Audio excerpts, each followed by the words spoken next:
All right, JJ Redick is here taping this late Thursday afternoon. He hosts a podcast with Tommy Alter for the Ringer Podcast Network, where they've had a lot of good guests during quarantine, especially. I've been thinking about you because you're a man of routine. Yeah. Some people who are men of routine have not enjoyed the quarantine that much. You're a man of routine who also needs to practice his craft. What have you been doing? What's racing through your brain these last 3.5 months? I mean, I guess I'm in the same boat as most people. There's so much uncertainty, both in people's personal life and in the world at large. I mean, it's just there's there's a general angst and anxiety, I think, hanging over everybody every day. And so for me, what's been really important is finding gym access and being able to go play basketball for an hour every day.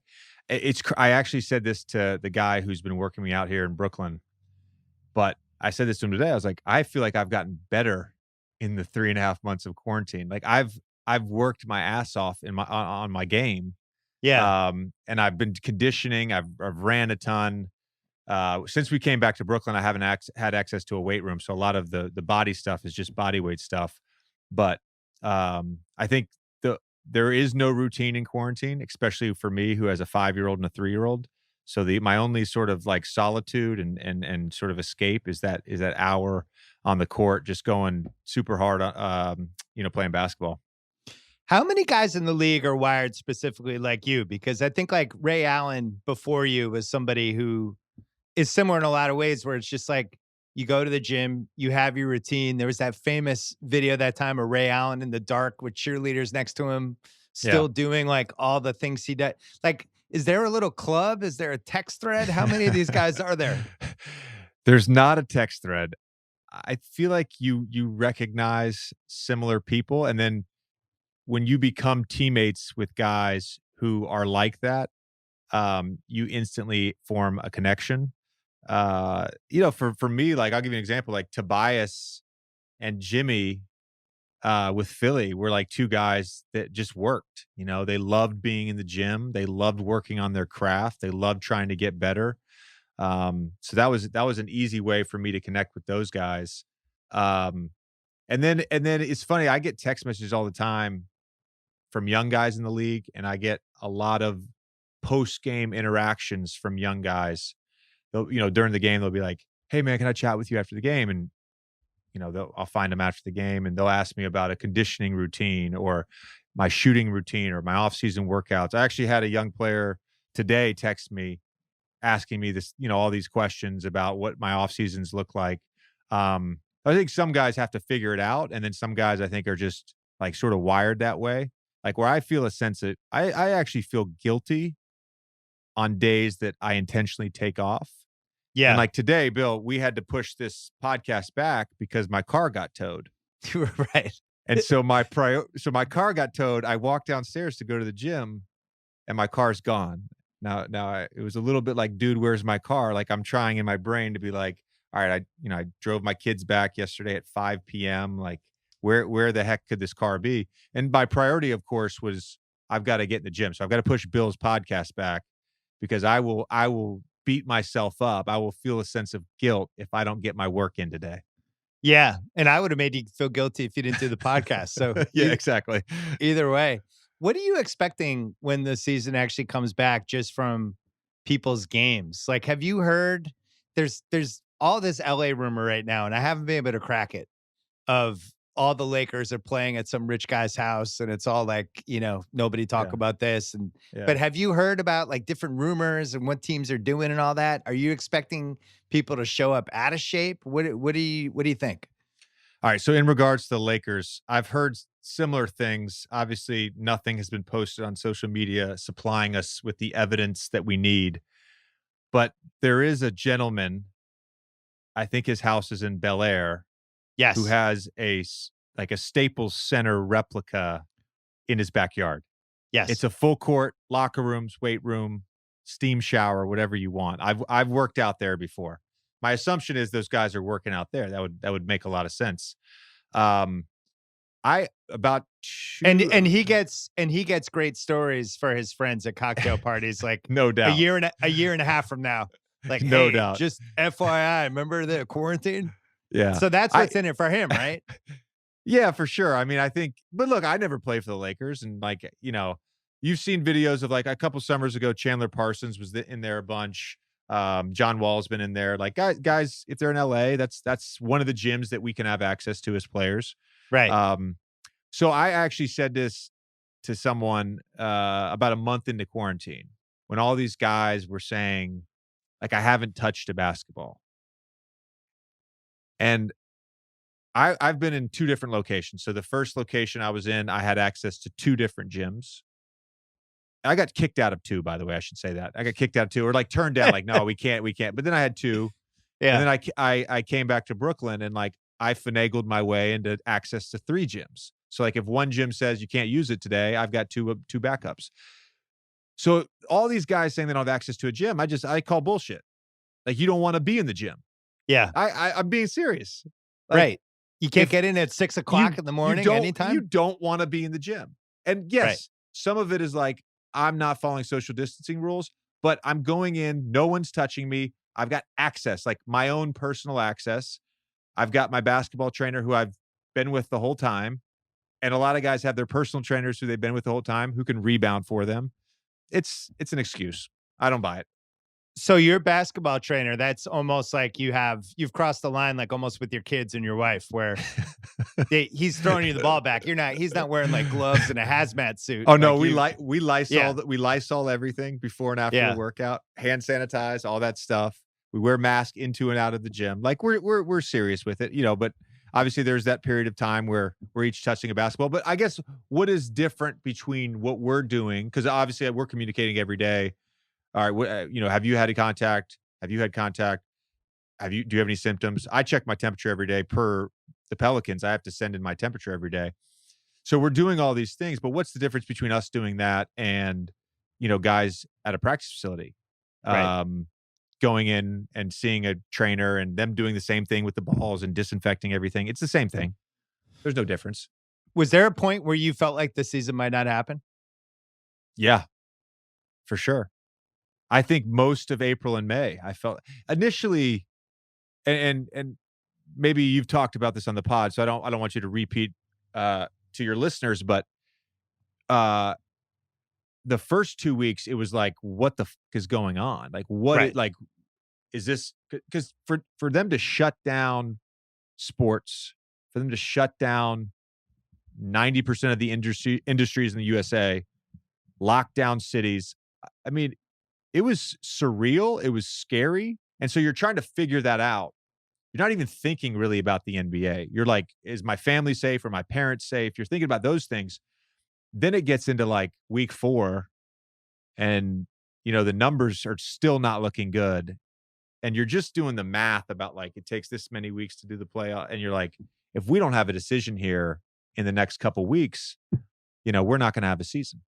I got scared the week before LeBron and Chris and those guys finally had that phone call because I was like, I was doing the math, and I even remember talking about on the pod. It was like, if this doesn't start going now, this can't happen because now you're deep in going against football, and then you wouldn't be able to start the season until after, and all these things. It just didn't seem realistic. So it does seem like the history of the league is always the superstars get the ball rolling, no matter what it is, whether Right, it's a union or anything. right. And the superstars got the ball rolling.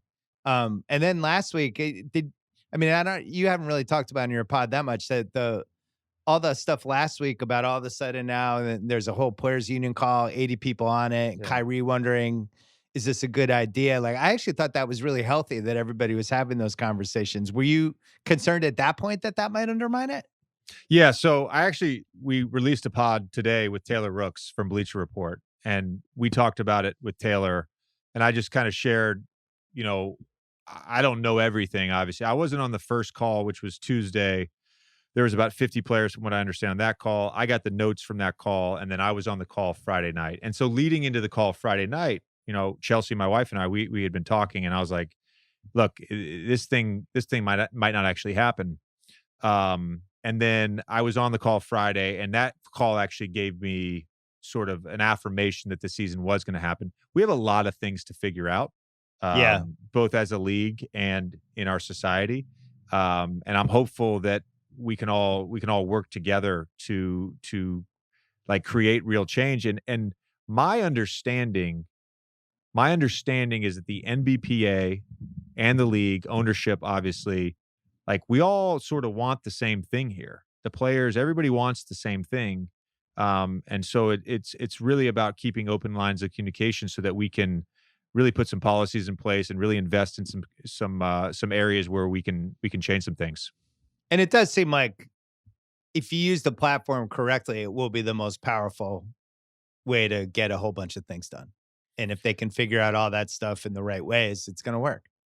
I've said this privately. I don't know if I talked about it the other day. Like I have zero problem with a guy saying he doesn't want to play for any of the reasons that are out there, whether it's COVID, whether it's being away from their family for 2 months, or whether it's this social justice movement. I don't have a problem with any of it. If you don't want to play, if you're not comfortable playing, I get it. This is not what we signed up for. Yep. These circumstances are not normal to play NBA basketball. So I get all of it.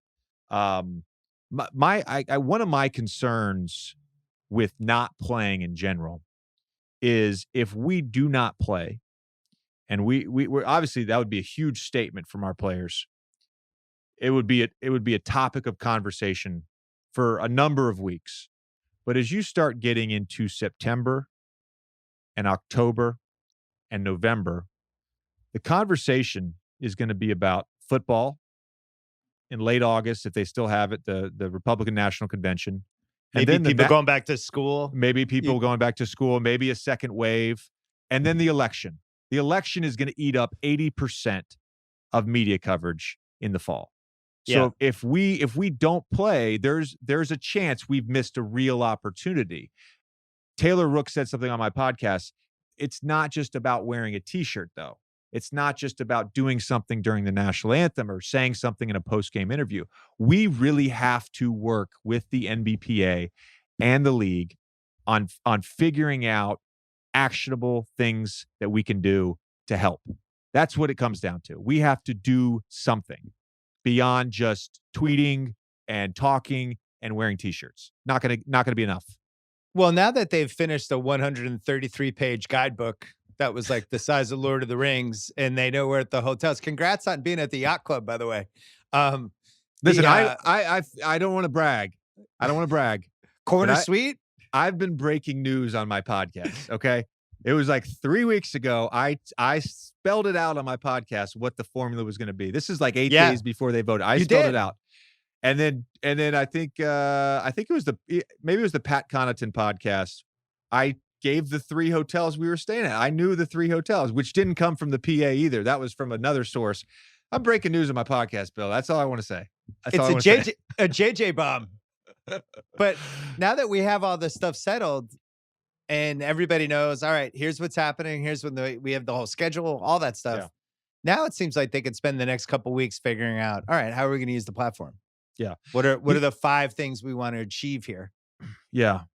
I think what's unique about everyone being in Orlando at the same time is even when we have our NBPA meetings, whether it's at All-Star break or the summer meetings, the turnout is not always great. You're never going to have this amount of NBA players in one place at one time. Like there's a real opportunity to have conversations, to come forward with a coherent, cohesive plan to present and get actionable items on the table that we can actually do. And to me, that's a huge opportunity because doing conference calls or tweeting or DMing or texting, like I don't know that it gets it done if it's face to face and in person. And by the way, on every conference call, Shams is on it, so there's media members on it. I mean, He's we all pretending know he's it. a small forward. I mean, I literally got off that call and I'm like, this mother, he's verbatim, Bill, right. verbatim. I said to Chelsea, like, I'm looking in the corner of my screen right now and it says recording and like the call is getting recorded. Like You know, Yeah. it's I don't know. Shams. He figured it out. He's probably assuming somebody else's identity. Yeah, I think they'll be able to figure out a lot of stuff in the lead up to when you guys get there. One thing that fascinated me though, the Patrick Beverly tweet about Mm, if King James says we hoopin', we hoopin', whatever, however yeah. he phrased it. And I was like, wonder how many players in the history of the league had that kind of sway that another player would say that like, "Hey, if he says we're playing, we're playing." Because obviously Jordan would have been like that. I think Kobe hit a point. You were in the league by then, in the late 2000s, when I think he Yeah. had a steam like that. I think Magic and Bird together and Magic by himself, I think were like that. Other than that, not really. But do you feel that way? Like ultimately LeBron is going to decide what happens here? Yeah, look, you have to consider the fact that there are so many players at different stages of their career. And so if you look at the young guys, maybe they need the money, maybe they just want to play, maybe they're trying to prove themselves, maybe they're trying to get into rhythm, maybe they're trying to set themselves up for the next contract. Like a lot of these guys, they want to play. That's not to take away from the fact that they are all about the social justice movement, but they're maybe a little more motivated to play. If an older player says we're going to play or we want to play, they're going to follow that. I remember, during the lockout being on some of those calls. And when KG would talk or Kobe would talk or Paul Pierce would talk, like their words certainly carried a lot of weight to me Yeah. and framed sort of my own thinking for sure. Yeah, that makes sense. Plus, the guys hit a point where most of the guys in the league grew up watching them, which I'm sure is a weird dynamic for LeBron in general, right? A lot of times he's Yeah. So competing against. that's what I was going to ask you about as a historian of the game. I think there's like a level of respect for LeBron. Like everybody wants to compete against him and wants to beat him, but there's a level of respect, and not just as a basketball player. I mean, the guy's off the court Yep. has just been a monster, a Right. monster. He's done it right. And there's a level of respect for him going back, let's say 2000s, 90s, 80s. Do you think that there's that level of respect, or is there a little bit of hatred and jealousy? Because I don't sense that from players towards, not maybe from fans, but there's not that sense of jealousy or hatred towards LeBron that maybe there was for superstars back in the day. So it's interesting. One thing in terms of service, I think he's like one of the 3 oldest players in the league just for careers, right? He's been in the league since '03. All the guys from that class, except for Carmelo, are gone. And I think so. He's just been around for 2 decades. Um, he has more natural rivals than I feel like anybody who was the undisputed best guy of his era has ever had. Like, there's been all these different moments where, Curry was a back-to-back MVP. Durant went toe-to-toe Durant, yeah, against him Durant, yeah, 2 straight finals and yeah. and outplayed him. And then you go back to 2010, 11 range, like Dirk outplayed him in a series. So I don't I think the respect comes from the total package more than that guy kicks our ass. Because do you really think Kawhi doesn't think whether it's true or not? Kawhi goes to sleep at night thinking I'm the best player in the league. Might not be true, but I don't think he feels like LeBron's better than him. So I think that's the difference with that. You agree with that or not? Well, no, I don't disagree. I think a lot of players go to bed saying I'm the best player in the league. Whether it's rational or not. Yeah, I mean, or guys are like, "Hey, I'm top 5. I'm top 5." Motherfucker, you're like top 75. You saw Right. the Chuck quote during The Last Dance. I mean, that's you can't get to a certain point without some level of irrational confidence. You just can't. Yeah. Um, but the thing with LeBron is he's had so let's just take away his rookie year. He's Yeah. basically had a 16-year prime. Yeah. Like, there's varying degrees of his prime, but for relative to most 99% of players, his prime has been longer, I would argue, than maybe anyone in NBA history. Well, you think so remember the 1984 slam dunk contest, they brought it back and Dr. J was in it as like the old man because he had won in 1976. Like, oh, the old man, Dr. J. He's like 2 years younger than LeBron in that dunk contest. Yeah. And it's, oh man, the old guy. Like, when I was growing up, I went to Havlicek. Havlicek was our guy in Boston in the '70s in his last game, and he had played 16 years. It was, like, the most anyone ever played. I was Yeah, like, "Oh my god, 16 years, how'd he do it?" You know, and yeah, LeBron might play 25. I mean, we've talked before about just the advancements you guys have, like, even during a quarantine, the ability of somebody to diet correctly, sleep correctly, train, do stuff, go yeah. on YouTube and find core exercises, all these things they didn't have in the '70s and '80s. But I do feel like he's figured out how to maximize his body in a way that other than maybe Karl Malone, I don't ever remember seeing in the league, where he's just Yeah. the punishment he takes, being able to play 8, 9 months a year. Like, think about your guy Zion. Like, for him to ultimately reach his potential, he's gonna have to treat his body the way LeBron did, really from about 2008, where Yeah, it's there's just gotta like be no, there's gotta be complete buy-in, like and I said this to Joel after last summer. I went to his, apartment, right after the season, and again, Joel and I have talked about this publicly, so it's not yeah, anything yeah. new, but I went to his apartment after the season, and I basically said to him, like, "Joe, like, when you're healthy and you're in shape and you're all that stuff, like, you're a top 5, top 10 player. Your prime could be 3 to 5 years, your prime could be 15 years, it's up to you." And so there's gotta be that holistic buy it's a holistic buy-in. It's not Yeah. just, "I'm gonna go work on my game." It's, "No, I'm gonna work on my game, I'm gonna work on my body, I'm gonna eat right, I'm gonna sleep right." Like, I learned it my junior year of college, and obviously when you're 20 at the time, when I'm 20, it's not necessarily a lifestyle, but you start developing these habits.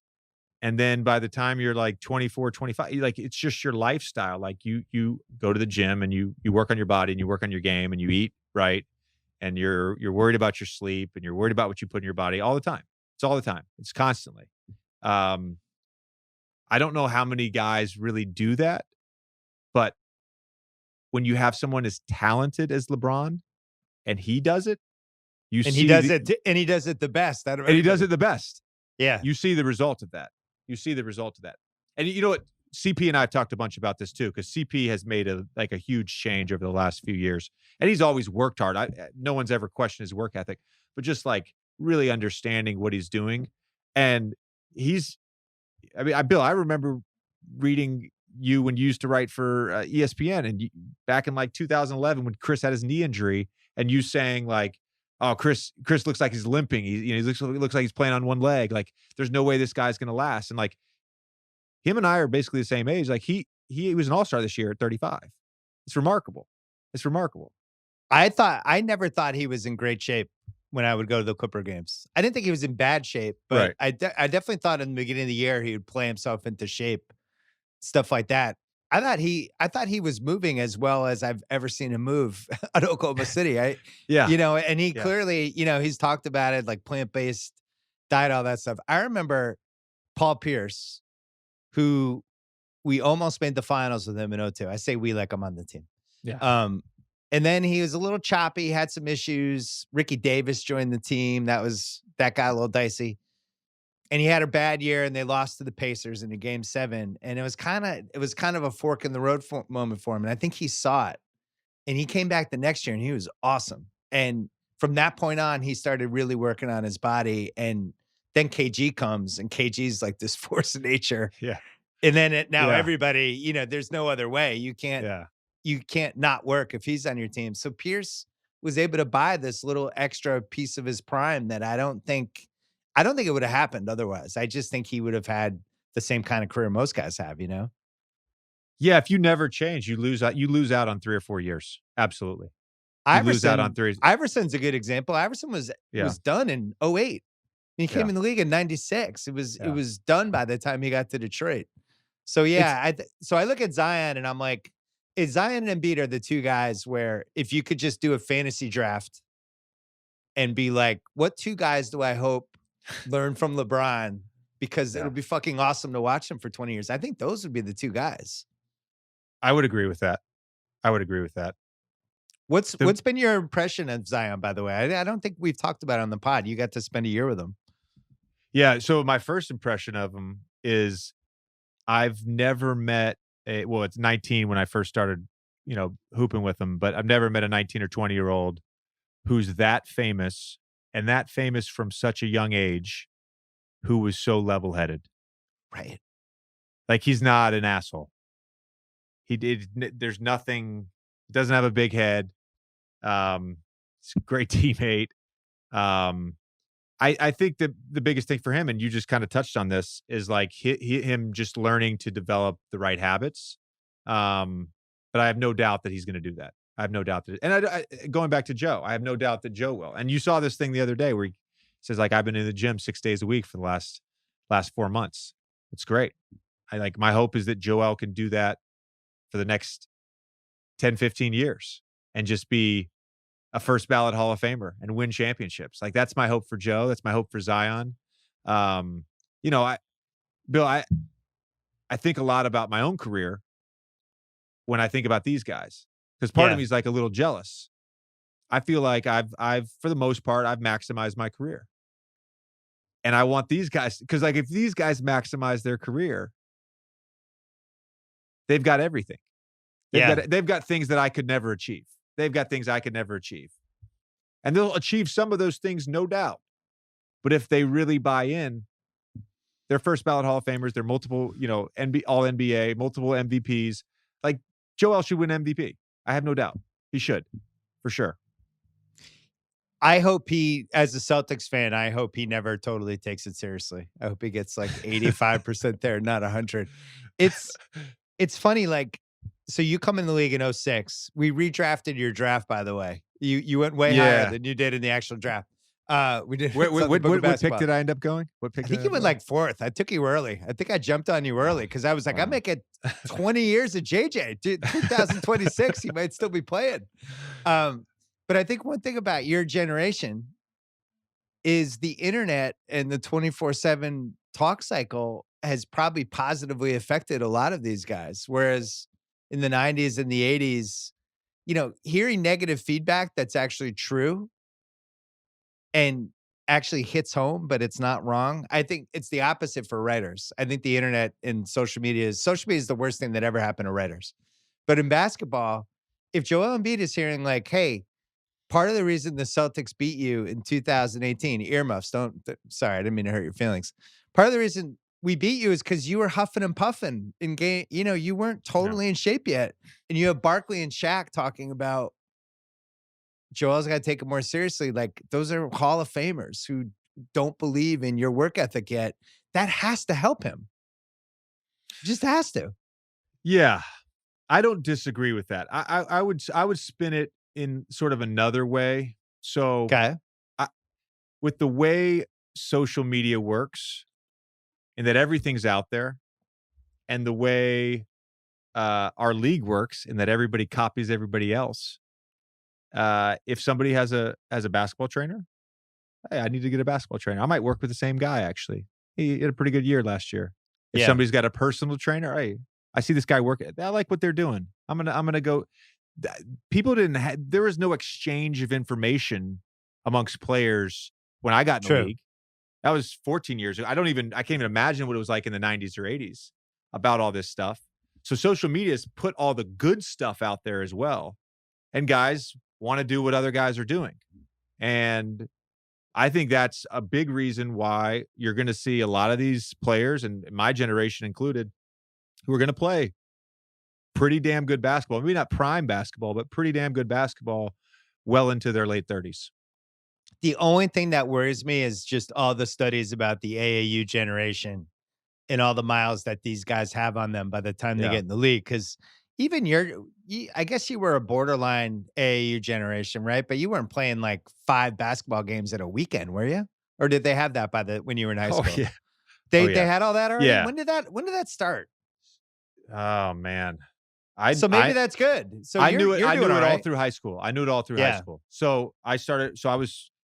I was 14. I just finished my freshman season. I was 14. Boo Williams, who was on the other side of the state, he had a big AAU program. Iverson, Alonzo Mourning, Joe Smith, Ronald Curry. He asked me to play with his 17s. So I did 3 summers with Boo. and we would start playing tournaments in April, and we would finish in September. We'd Oh, so there usually goes that theory. we would usually only play one tournament in August, but the entire month of July, we were somewhere. June was always like USA basketball camp, 5-star camp, Nike camp right around July 1, and then you'd go to Orlando and you'd go to Peach Jam, and there was a tournament in Staten Island. There was a tournament in Portland. So we would play, 3 months. And you'd be like, I joked with Andre Iguodala last year, but like we played them in the national championship. My last year playing AU, played them in the national championship, 17 and under. He played for the Illinois Warriors. And I think it was like our 11th game in 6 days. It was our Oh my we had God. the national semifinals were at 8 a.m. The national championship was at 11 a.m.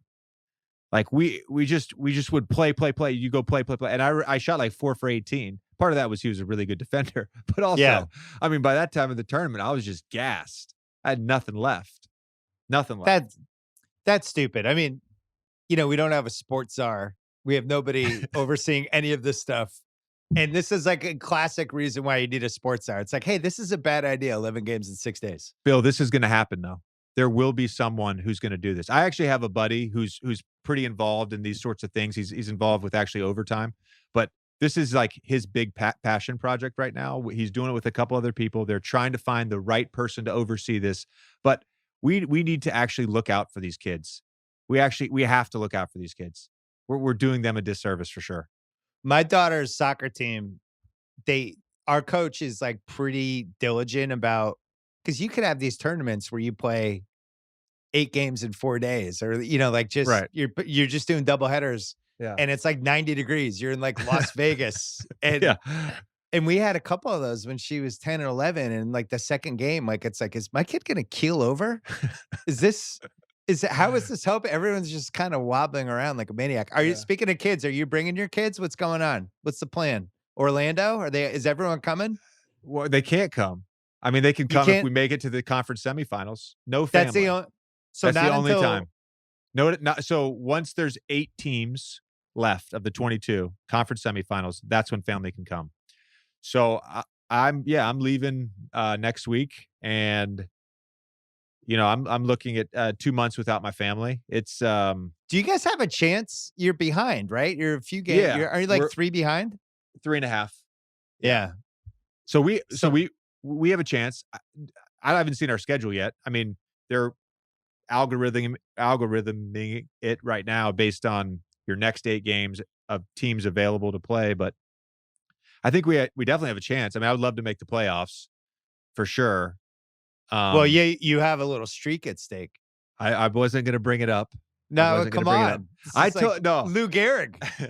I told my guys on our team, and I was like, we were talking about whether we wanted to play and all the stuff that went into it.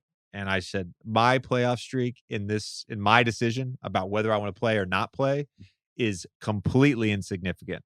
Like in the scheme of the world, it's very insignificant. I have other motivations of why I think we should play. That is so far down the line. I mean, I told him, like, I could do the next 2 months with my kids swimming in a swimming pool in the Hamptons, or I could be sequestered at the yacht club in Orlando, Florida, in 102-degree heat with 100% humidity, basically with all dudes playing basketball. Like, I'd probably rather be with my kids. But if we're gonna do this, let's make the playoffs. Well, no doubt. We said that, but that was a big thing we said was, if we, and I know Dame came out publicly and said this too, was, look, if you're gonna put us in this bubble, we want a chance to be able to actually feasibly make the playoffs. If you give us that chance, hey, we're all for playing. And then Aldridge was like, I'm getting surgery. I'll see you guys later. It's really acted up. Got to talk to the doctor. Every year there's one team that, for a variety of reasons, the first 55 games underachieved usually injuries. Yeah. And then in the last 20, 25, you're like, oh man, it'd be fun if they were in the playoffs. And it was so monitoring you guys, client. I remember texting you a couple of times like, oh man, look at this. Yeah. It would be fun to have you in, because I thought at full power, you were clearly one of the 8 best teams. I would agree with that. I would agree with that. When we were all healthy, I think we're one of the 8 best teams. Now, look, the way this schedule shakes out and the rule with you got to be within 4 games of the 8th seed. Like we have a lot of work to do, and I think the interesting thing about Memphis is everybody's just kind of underestimated them Yeah. throughout the season, and then they just kind of like they just hovered around 500. They never really hit a point where they broke. There's obviously Portland, San Antonio, SAC, Phoenix, all these teams in the mix. The I'm not Memphis gonna, thing killed me because yeah. we have their pick. Oh And it's yeah, like, really? that's Really? right. You guys are gonna have a winning record this year? We're sitting on this pick for 7 years. I forgot Ja about Morant's that. like good immediately. I forgot about that. So who was the best team you played this year, by the way? The best team? Yeah. Man, I would say. I mean, I would say it's Milwaukee, Lakers, Clippers. Those three. I mean, I the team I love, by the way, the team I love is Toronto. I Mm, love Toronto. I love their team. I love the way they play. I great just, coach. yeah, I love it. I love it.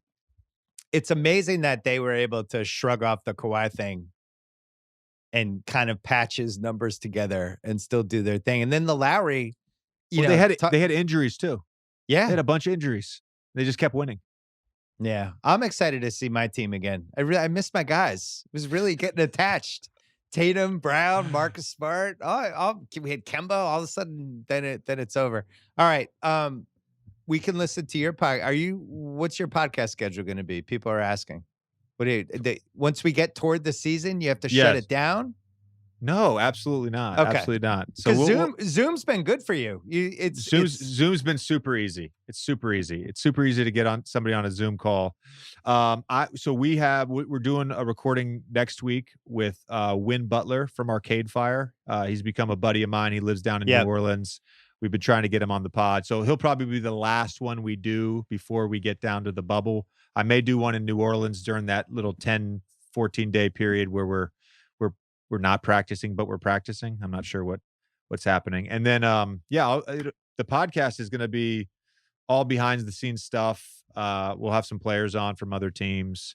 And it's, we've actually recorded a ton of episodes, and I think they've all been really relevant. And lately we've done a bunch of stuff like with Jamal and Malcolm and today with Taylor Rooks, where we're talking about the issues going on right now.